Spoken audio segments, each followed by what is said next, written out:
Hello, I'm Dohn Larson, TCTA Director of Legal Services. In this video, we address mitigation rules adopted by SBEC that identify factors that SBEC may consider in determining whether to impose a sanction if an educator resigns after the deadline without consent and without good cause. Please understand that the factors that we're going to discuss today are unique in each situation, and that even by taking one or some of the steps that we will discuss, an educator cannot guarantee that SBEC will not impose a sanction for contract abandonment. Mitigating factors. If an educator resigns from a Chapter 21 contract without consent and after the resignation date, SBEC may consider one of the factors in determining whether to sanction an educator's credentials. Those factors are listed in the rules and include A, an educator gave written notice to school district 30 days or more in advance of the first day of instruction for which the educator will not be present.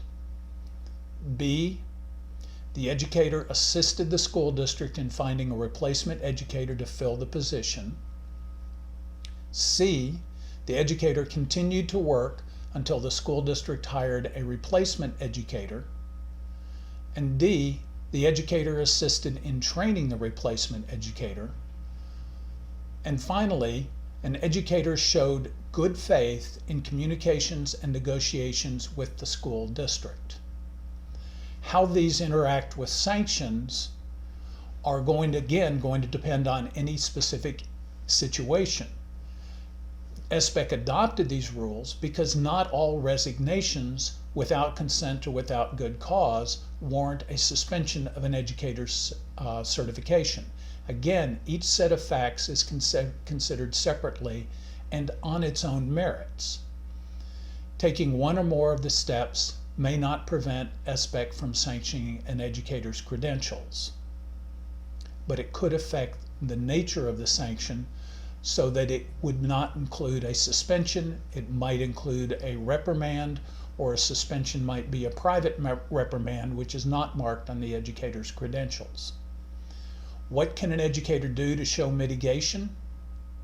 Speaking generally, an educator could give as much time as possible for a district to find a replacement, and if possible, be available to help train the replacement.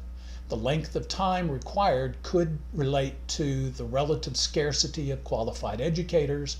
The rules point to a suggested minimum of 30 days. Clear, open, early communication about the need to resign is important.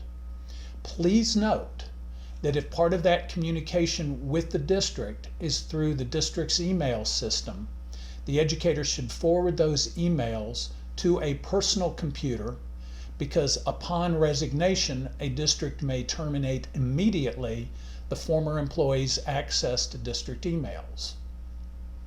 These rules refer to preparing lesson plans for the replacement educator.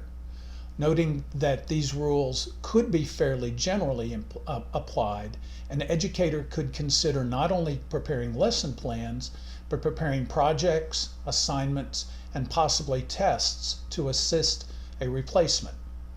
So is this good cause or it's good faith? The mitigation rules stand apart from the rules that authorize resignations for good cause. A close reading of the rules indicates that they are not exhaustive and look to an educator's actions in resigning and mitigating the disruption of the resignation. Most importantly, the rules do not address the reasons for the resignation. Could they apply if an ex-spouse with custody of a child moves to another town and the educator wants to move to be near the child? Yes, they could apply, but it depends on the facts of any given situation.